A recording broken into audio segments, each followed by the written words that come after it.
Bonjour et bienvenue à mes deux invités, Nick Edburn et Alexia Morneau. Vous êtes tous les deux impliqués dans le comité sur la santé mentale à la faculté de droit civil de l'Université d'Ottawa. Nick, tu as été impliqué l'année passée dans un panel de discussion sur la résilience face aux échecs, une table ronde qui a permis à plusieurs de se ressourcer. Et toi, de ton côté, Alexia, t'as démontré une grande attention quant à la santé mentale, notamment, tu as offert plusieurs outils à nos collègues de l'Université d'Ottawa. Donc aujourd'hui, j'aimerais vous demander, en fait, voyant comme nous sommes majoritairement tous de jeunes adultes à en devenir, il serait important d'aborder avec vous des sujets quant aux pistes, solutions et repères qui pourraient nous guider, notamment lors de notre parcours scolaire, professionnel et social. Donc, à commencer, prenons l'exemple de la pression qui s'impose sur les étudiants en début du parcours de droit. Donc, si vous avez la chance d'avoir une conversation avec eux lorsqu'ils entament ce chapitre dans leur vie, qu'est-ce que vous leur révéleriez? Et où est-ce qu'ils devraient porter leur attention, notamment lors de leurs études? Comment est-ce que l'environnement social pourrait leur bénéficier ou minimiser leurs chances de succès? Je vais commencer avec qui se propose. Donc, Nick, tu voulais commencer? Je vais te laisser la parole. OK, merci. Ben, merci Anastasia pour ça. C'est bien apprécié. Bon, ce que je dirais à un étudiant de première année, ce que je dirais à n'importe qui est en droit, c'est que, peu importe l'année, là, c'est que il y a beaucoup, là, on dirait qu'en 2020, en 2021, on devrait tous savoir que peu importe le secteur d'études, que ce soit droit, médecine, que ce soit psychologie, c'est pas juste les notes qui sont importantes. C'est vraiment pas. On dirait que ça, c'est la pensée comme l'ancienne pensée. Il faut que tu ailles à l'école. C'est presque du troc. Là. Tu donnes ta santé mentale, puis tu reçois un diplôme. Mais c'est tellement plus ça, je trouve. Puis même si ce l'est plus, si on dirait que la société a passé cette pensée-là, on n'est plus à ce point-là. Il n'y a personne qui parle, il y a personne qui dit OK, mais prends soin de toi, c'est pas juste les notes qui sont importantes. Puis, pour être honnête avec vous, moi, il n'y a personne qui me l'avait dit, il n'y a personne qui en parle. La première personne qui me l'avait parlé, c'est le professeur Terry Skolnick. Jusqu'à récemment, c'était la seule personne qui n'en parlait à la faculté.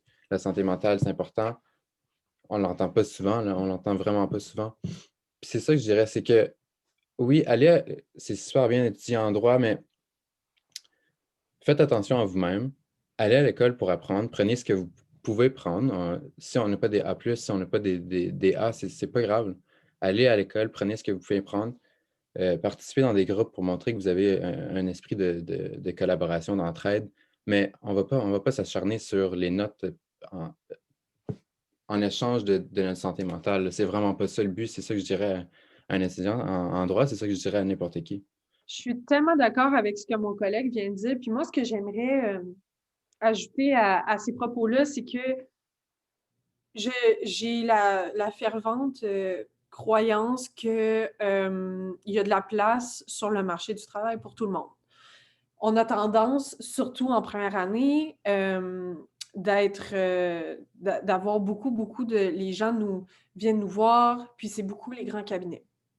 C'est normal. Les grands cabinets sont la source de revenus principale des associations étudiantes. C'est normal qu'il y ait une plus grosse visibilité. Il faut juste rationaliser la chose, selon moi.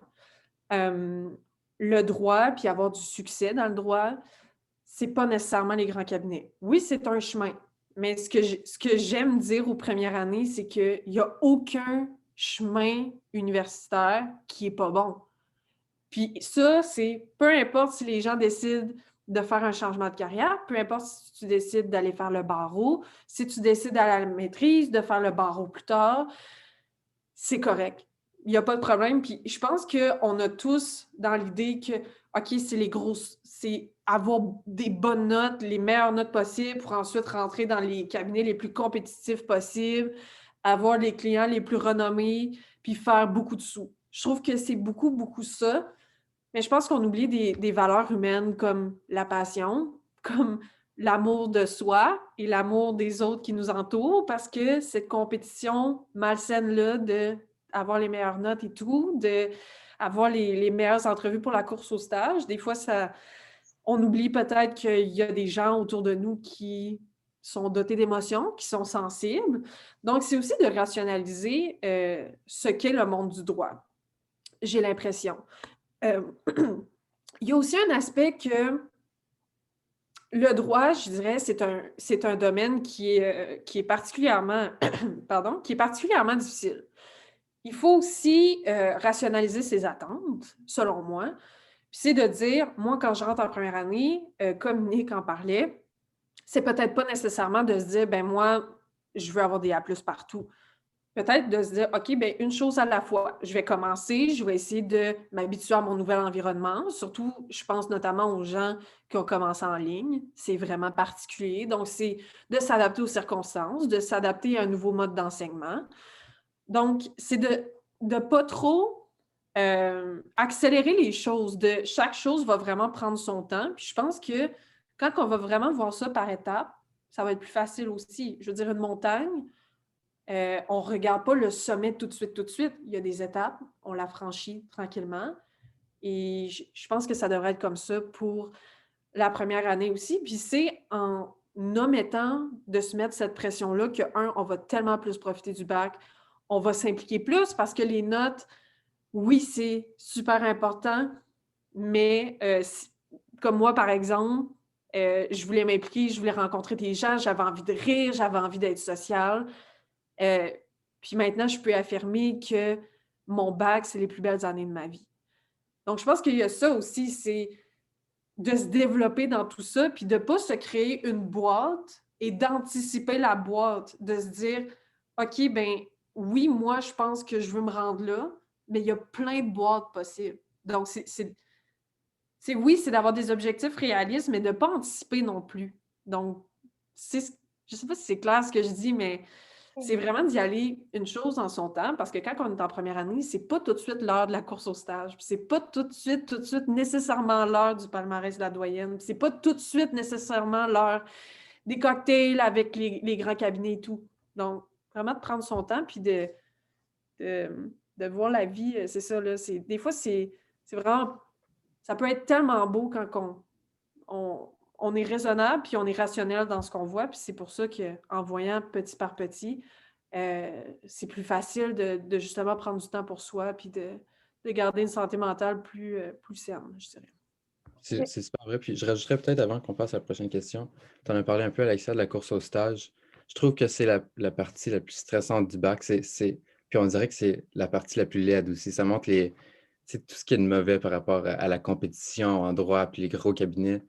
Puis on dirait que dès que tu rentres en droit en première année, on te dit, OK, mais la course au stage, il faut que tu fasses ça, tout le monde le fait. Puis si tu n'as pas de stage, tu n'as pas de futur en droit du tout. Je trouve que c'est tellement mauvais parce que, comme moi je fais la course cette année, puis je ne l'ai pas faite l'année passée, mais je la fais comme à 50%. Je suis comme, OK, je la fais juste pour dire que je l'ai faite, mais tu n'as pas besoin de stage dans un grand cabinet pour faire du droit dans la vie. Tu n'as pas besoin de ça. C'est ça l'affaire. C'est que. C'est tellement ça, c'est que c'est pas représentatif de tout l'univers du possible. Ouais. Comme moi, par exemple, je suis une folle finie du droit criminel. Je la ferai pas la course au stage. Moi, je veux aller à la défense.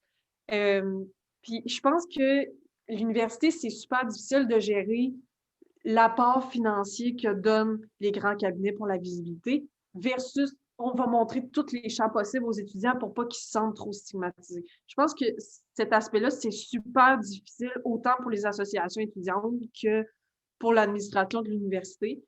Mais je pense que c'est d'en parler aussi entre collègues, entre amis, puis c'est comme ça qu'on va démystifier des choses, qu'on va se dire, OK, ben non, ça, c'est pas nécessairement la réalité, il y a tellement d'autres choses, puis c'est tellement beau le droit. Il y a tellement de possibilités, c'est merveilleux, puis je pense que c'est justement en se disant, ben OK, ben c'est pas juste cette porte-là qui est disponible pour moi, il y en a 1000 autres, puis je vais être autant heureux, peut-être même plus.